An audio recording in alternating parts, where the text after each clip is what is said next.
Menjerah kalah, berlaku kekosongan politik di tanah Melayu. Apa yang berlaku? Kita lihat latar belakang, kita imbas balik. Adakah tiba-tiba saja British datang dan dia membawa, ini dia Melayu dan tidak. Apa yang berlaku ialah Jepun menjerah kalah, dia ambil masa lebih kurang 2 minggu untuk membolehkan tentera British datang di tanah Melayu. Bagi British pada waktu itu dan pada penduduk tanah Melayu pada waktu itu, yang penting adalah keamanan, keharmonian, kestabilan. Pada waktu itu banyak masalah macam saya dah kata sebelum ini. Pentadbiran Jepun, penjajahan Jepun telah meninggalkan kesan yang banyak. Berlakunya masalah sosial, masalah ekonomi yang cukup membebankan. Jadi dalam masa 2 minggu sebelum tentera British datang, mereka mendarat yang pertama mereka mendarat di Port Dickson. Jadi sebelum mereka sampai, dalam masa 2 minggu itu berlaku kekosongan politik di tanah Melayu. Ini membawa kepada satu peristiwa besar. Dalam masa 14 hari, negara kita telah diperintah oleh Parti Komunis Melaya, yang dipanggil MPAJA, Malaysian People Anti-Japanese Army, yang diketuai oleh Parti Komunis Melaya. Pada waktu itu telah mewujudkan, mengambil alih kerajaan. Sebab pada waktu itu berlaku kekosongan sebelum British, tentera British sampai ke negara kita dan menubuhkan sebuah pentadbiran tentera British pada waktu itu. Itu perkara yang pertama yang pelajar kena faham dari segi latar belakang.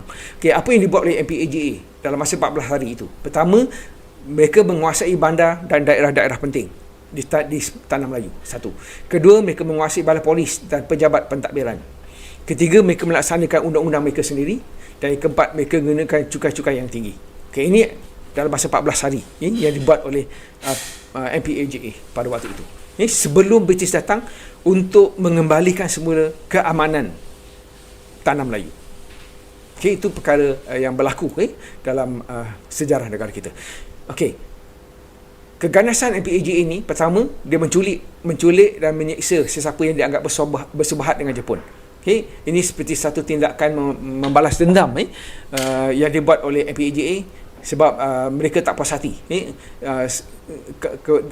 terhadap kumpulan-kumpulan tertentu yang dianggap bersebahat dengan tentera Jepun dan menentang MPAJA. Itu yang pertama. Kedua, menghukum penduduk yang dikatakan menganiaya orang Cina pada waktu itu.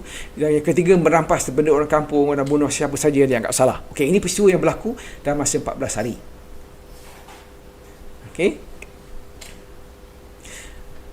Daripada 14 hari ini, dia telah memberikan kesan akibat daripada tindakan MPAJA ini. Pertama, dia telah menimbulkan ketegangan kaum di kalangan ahli, kerana ahli PKM kebanyakannya terdiri pada orang Cina. Itu bintang 3. Ini menyebabkan berlaku dengan apa yang dikatakan sebagai rusuhan antara orang Melayu. Berlaku pertembungan antara orang Cina dan orang Melayu. Contohnya, Pakatan Orang Melayu pimpinan Kias Saleh Haji Karim merancang untuk menyerang orang Cina di Batu Pahat. Disebabkan dalam masa 14 hari itu orang Melayu pun mengambil tindakan balas, tindak balas, sebab mereka beragam peristiwa yang berlaku dalam masa 14 hari itu menyebabkan orang Melayu bangkit untuk menentang MPAJA sebelum British datang untuk menamatkan perbangan tersebut.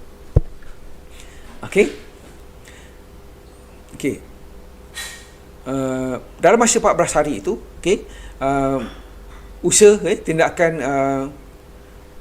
saya ulang balik tindakan apa yang cuba dibuat oleh orang Melayu di Batu Pahat yang diketuai Kias Saleh untuk menghentikan keganasan komunis itu telah disabarkan, dihentikan oleh Dato' On pada waktu itu, yang meminta supaya orang Melayu sabar, dan mereka telah menghentikan, mengelakkan rusuhan ini berpanjangan.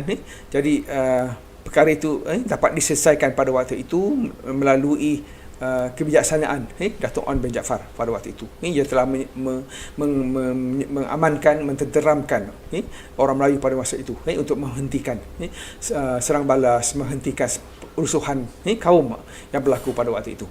Ini membawa kepada kedatangan British. Selepas 2 minggu British sampai, maka British telah memperkenalkan pentadbiran tentera British. Pentadbiran tentera British. Ia bukan sebuah pentadbiran tentera. Ketua pentadbirnya dipanggil Sir Ralph Hone. Tujuan dia adalah untuk melaksanakan pentadbiran tentera sebelum pentadbiran awam diperkenalkan di tanah Melayu. Jadi British Administration ni, Army ini adalah satu bentuk pentadbiran tentera yang digunakan untuk melicinkan pentadbiran Tanah Melayu yang pada waktu itu kosong, huru-hara. Dalam 2 minggu tu huru-hara sebab berlaku persaingan, berlaku pertembungan antara kaum disebabkan oleh kebangkitan Bintang 3 mengambil alih kuasa pada waktu itu.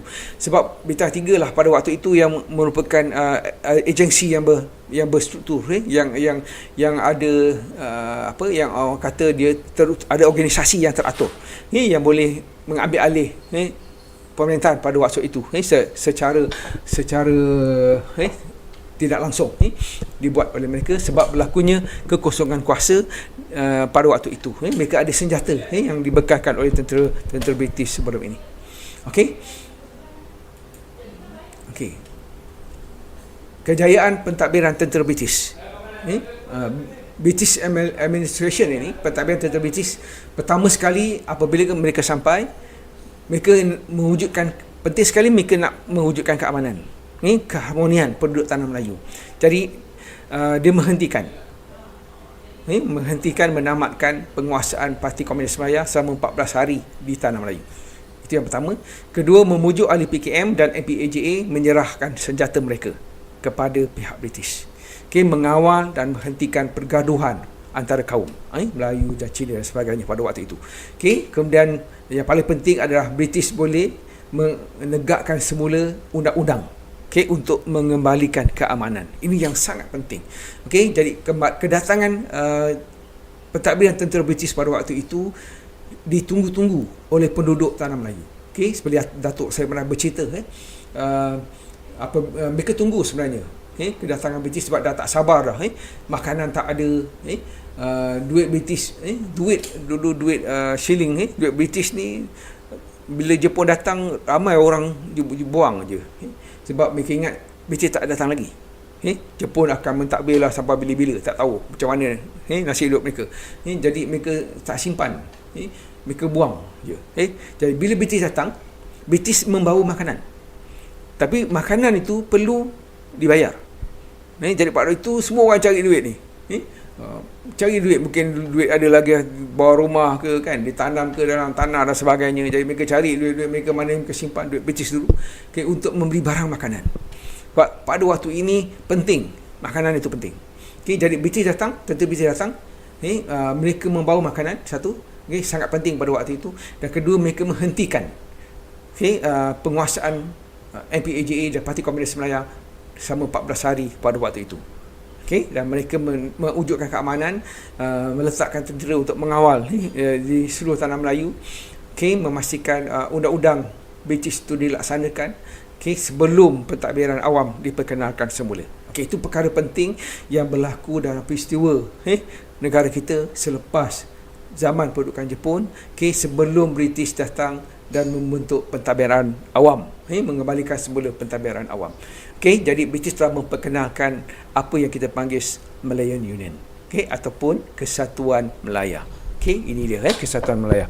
Jadi cadangan Malayan Union ini sebenarnya telah diumumkan di Parlimen British pada Oktober 1945, di mana British telah menghantar seorang pegawai British yang bernama Sir Harold McMichael ke Tanah Melayu untuk memujuk sultan-sultan negeri Melayu menerima Malayan Union. Menerima Malayan Union. Dan apa yang dibuat oleh Sir Harold McMichael ini, dia bertindak mengugut sultan-sultan, raja-raja Melayu pada waktu itu supaya menerima Malayan Union. Itu salah satu sebab mengapa membawa kepada penentangan orang-orang Melayu, pembesar Melayu, intelektual Melayu, raja-raja Melayu terhadap Malayan Union. Itu antara awalnya. Apakah struktur pentadbiran? Saya ulang balik, saya ada satu soalan kat sini. Apakah struktur pentadbiran di Tanah Melayu sebelum penjajahan Jepun? Saya rasa saya dah berikan jawapan tadi di awal-awal tadi. Apakah struktur pentadbiran di Tanah Melayu sebelum penjajahan Jepun? Jadi saya harap Raja dah ada dalam kepala untuk rangka isi itu. Isi itu sebenarnya struktur pentadbiran. Apa dia struktur pentadbiran? Apakah tu tugasan struktur pentadbiran? Itu adalah kendak soalan di Tanah Melayu. Time frame dia sebelum penjajahan Jepun. Jadi sebelum 1942. Bentuk pentadbiran, struktur pentadbiran di tanah Melayu sebelum 1942. Itu sebelum penjajahan Jepun. Okey, apakah jawab bentuknya? Okey. Apakah strukturnya? Kita nak lihat struktur. Ini jawapan dia. Okey. Pertama, negeri Melayu bersekutu. Kedua, negeri Melayu tidak bersekutu. Dan yang ketiga, Negeri Selat ini. Negeri Selat. Ini adalah 3 bentuk pentadbiran British sebelum 1942. Itu jawapannya. Jadi dia boleh jelaskan pengenalan isi ada 3 isi ini. Kan kita boleh sentuh juga desentralisasi. 4 isi itu boleh masukkan. Okey, dan akhirnya kita simpulkan isi tersebut yang membawa kepada apa dikatakan sebagai zaman pendudukan Jepun. Okey. Jelas ya pelajar? Okey, itu satu soalan ni yang penting yang pelajar boleh cuba buat latihan ini di rumah. Okey. Kita kembali semula. Penerangan seterusnya. Okey. Sebelum berakhirnya Perang Dunia Kedua, pejabat kolonial di London sedang bersiap sedia untuk mengubah politik tanah Melayu. Okey, British tahu perang ini akan tamat. Perang Dunia Kedua akan tamat, Jepun akan ditewaskan dan mereka akan kembali semula ke tanah Melayu. Jadi mereka telah merancang, membuat perancangan yang rapi untuk mewujudkan satu bentuk kerajaan yang baru yang dipanggil Malaya Union. Di bawah satu kesatuan, iaitu Kesatuan Malaya Union. Pada bulan Julai 1943, unit perancangan tanah Melayu dibentuk untuk mempersiapkan perubahan ini. Jadi mereka telah merancang. Jadi Malaya Union itu, kalau orang kata dia tiba-tiba je diperkenalkan, tidak. Malaya Union ini sebenarnya telah dirancang dahulu oleh pejabat tanah jajahan British di London untuk mewujudkan satu pentadbiran baru di tanah Melayu selepas era Perang Dunia Kedua. Selepas Perang Dunia Kedua. Itu yang perlu kita lihat, kita kena fahamkan. Jadi apa ini yang dikatakan sebagai Malaya Union. Malaya Union ini sebenarnya dirancang dengan rapi oleh British sebelum diperkenalkan. Semua dah siap, cuma untuk diperkenankan oleh Raja-Raja Melayu, mendapat tanda tangan Raja-Raja Melayu untuk menerima Malaya Union. Pentadbiran British ditugaskan untuk memperkenalkan perubahan ini. Pentadbiran tentera British, antara tugas utama mereka adalah untuk melaksanakan ataupun mewujudkan sebuah perlembagaan yang baru dipanggil Perlembagaan Malaya Union yang menjadi asas kepada Kerajaan Malaya Union pada 1946 di tanah Melayu selepas Perang Dunia Kedua. Bagi British penting kenapa dia nak membentuk Malaya Union ini. British menjangkakan Malaya Union ini akan mendapat tentangan daripada Raja-Raja Melayu terutamanya. Jadi British telah menghantar, saya kata tadi, Sir Harold Macmichael untuk untuk mendapatkan tanda tangan Sultan Raja-Raja Melayu pada waktu itu supaya menerima Malaya Union. Itu perkara yang paling penting. British dalam setiap tindakan dia, kalau kita lihat daripada awal dia masuk ke tanah Melayu, British akan menggunakan perjanjian. Sebab perjanjian itulah memberikan satu autonomi kepada British untuk melaksanakan dasarnya, untuk membolehkan dia memonopoli kekayaan negara. Jadi British telah bersedia dengan perjanjian yang perlu Raja-Raja Melayu tanda tangani. British telah menggunakan tipu hela, mengancam, menggugut. Raja-Raja Melayu dah cuba dikaitkan dengan penglibatan Sultan ataupun raja dengan pentadbiran tentera Jepun pada waktu sebelum ini, sebelum British datang semula ke tanah Melayu. Mengaitkan mereka dengan menyokong Jepun dan sebagainya. Ini telah menakutkan Sultan yang menyebabkan mereka akhirnya terpaksa menandatangani perjanjian, bersetuju untuk menerima Malaya Union. Inilah jadi pada 1 April 1946 Malaya Union telah diisytiharkan dan Governor Malaya Union yang pertama adalah Sir Edward John. Tempatnya The King House, iaitu sekarang ni di bangunan Karkosa Seri Negara di Kuala Lumpur. Yang penting dekat sini para pelajar, Governor tu sebelum ni di tanah Melayu diketuai oleh Pesuruhjaya Tinggi British. 1946 ditukar, Pesuruhjaya Tinggi British tu diganti dengan Governor British. Apa maksudnya? Apa yang pelajar boleh faham? Okey, apa yang membezakan antara Pesuruh Jaya Tinggi British dengan Governor British? Okey, kedua-dua ini adalah pegawai British. Okey, pegawai British yang ditanggungjawabkan, dihantar untuk mentadbir tanah Melayu pada waktu itu. Okey, jadi apa yang dibuat oleh British ini menunjukkan perubahan dari segi pemerintahan. Okey, langsung dan tidak langsung. Okey, Governor ini adalah pemerintah secara langsung. Sebab Governor dia mendapat arahan terus dari pejabat setiausaha pejabat tanah jajah British di London. Ini adalah pemerintah secara langsung.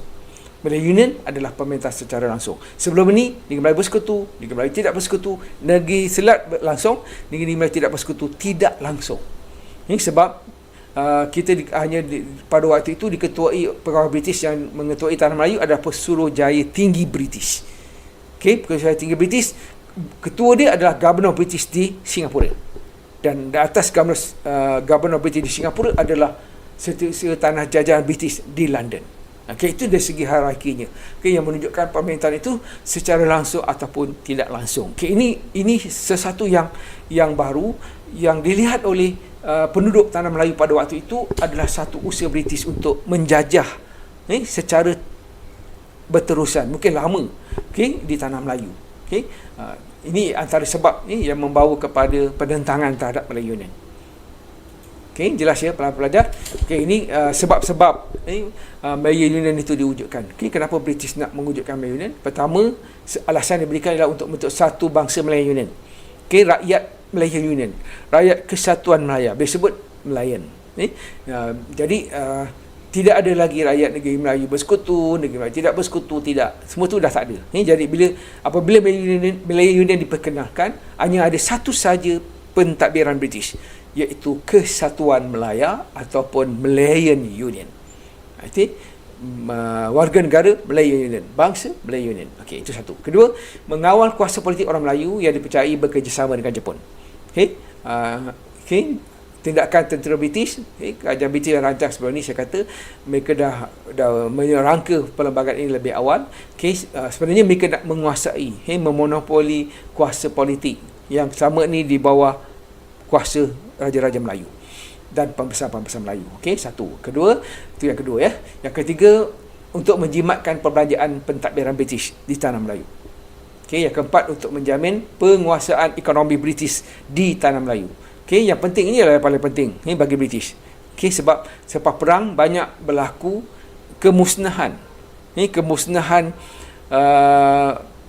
aset-aset perniagaan, contoh mesin, jentera, peralatan,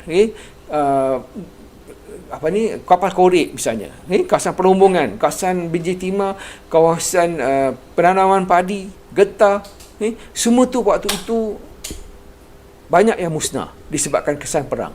Jadi bila British datang semula ke tanah Melayu, mereka terpaksa mengeluarkan belanja yang banyak, untuk membolehkan ekonomi tanah Melayu itu bergerak semula. Membolehkan mereka dapat keuntungan seperti sebelum Perang Dunia Kedua berlaku. Ini sebelum zaman pendudukan Jepun itu. Jadi British memperkenalkan Melayu Union. Dengan dahsyat mereka boleh meminimumkan kos, bagi membolehkan mereka menguasai ekonomi. Jadi ada satu saja bentuk pentadbiran, mudah untuk mereka mengawal tanah Melayu dengan seorang governor saja, yang akan memerintah seluruh tanah Melayu. Raja-raja Melayu hanya menasihati saja dalam hal-hal agama dan juga dalam hal-hal berkaitan dengan adat istiadat orang Melayu. Itulah Melayu Union sebenarnya.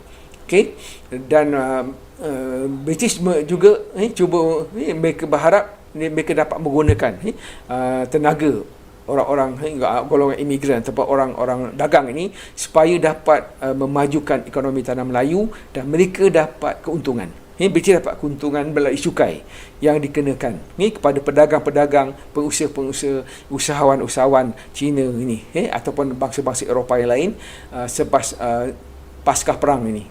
Jadi itu perkara penting yang membawa kepada sebab-sebab British memperkenalkan Melayu Union.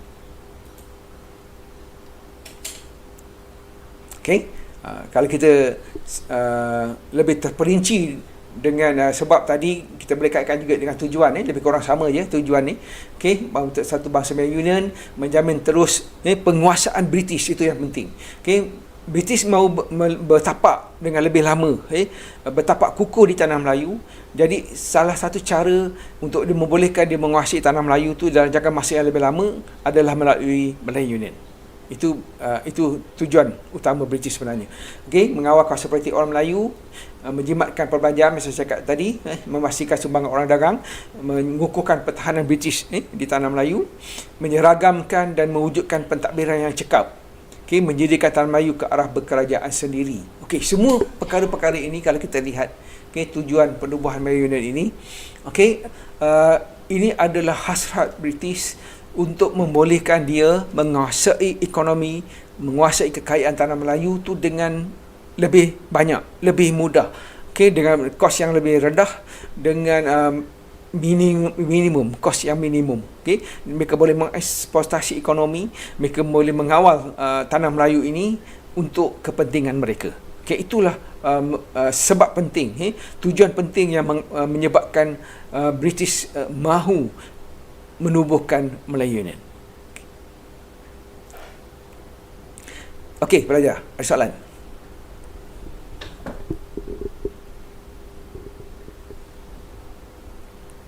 Saya rasa jelas, saya teruskan.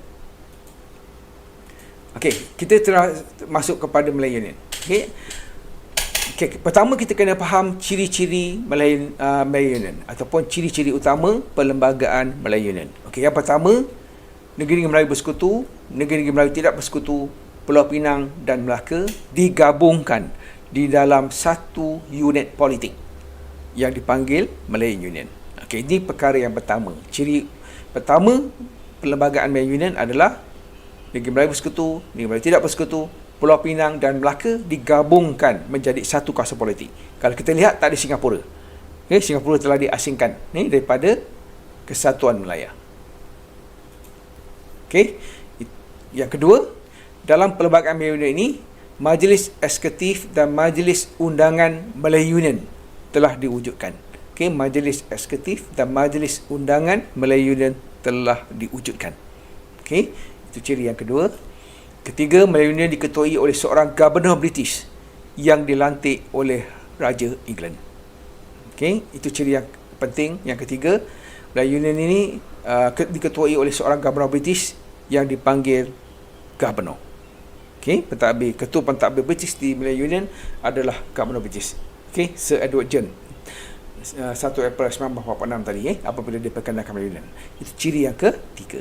Okey, ciri yang keempat, kewarganegaraan. Dari segi kewarganegaraan, sama rata melalui prinsip jus soli. Iaitu siapa sahaja yang lahir di tanah Melayu, di negeri Commonwealth British, akan menjadi rakyat tanah Melayu. Sangat mudah. Dari segi kewarganegaraan, hak memohonkan rakyatan, sama ada melalui undang-undang, melalui permohonan, sangat mudah.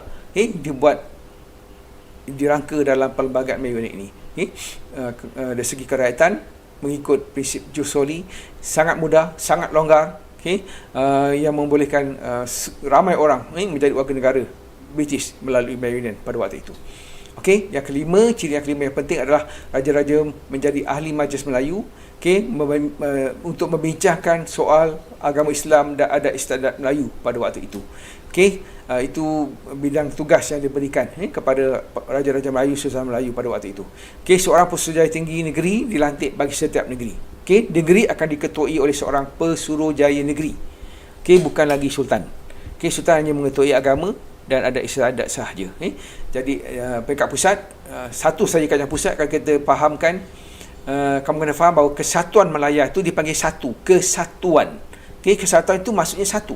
Okey, jadi hanya ada satu kerajaan, iaitu kerajaan pusat. Tidak ada kerajaan negeri. Okey, ini bukan persekutuan.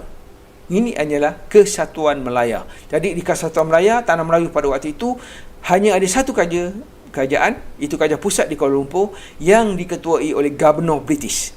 Okay, Gubernur inilah yang akan memerintah seluruh tanah Melayu dengan nasihat sultan-sultan di setiap negeri. Okay, nasihat dari segi agama Islam dan adat istiadat Melayu saja. Jadi yang berkuasa di seluruh tanah Melayu ataupun Melaya pada waktu itu adalah Governor British. Okey, jadi seorang pesaraya negeri dilantik untuk membantu Governor di setiap negeri. Parlimen British menjadi pemutus undang-undang Malayan Union. Okey, jadi disebabkan pemerintah secara langsung tadi, undang-undang Tanah Melayu pada waktu itu semuanya dirangka dan dibuat di London oleh Parlimen British. Okey, menggunakan common law British di Tanah Melayu, dan semua undang-undang berkaitan dengan penduduk Tanah Melayu dirangka, digubal di Parlimen British di London. Okey, ini ciri-ciri penting yang pelajar-pelajar perlu faham, tentang apa yang ada dalam Malayan Union. Okey, apa yang ada dalam Malayan Union. Okey, bincangkan ciri-ciri Malayan Union.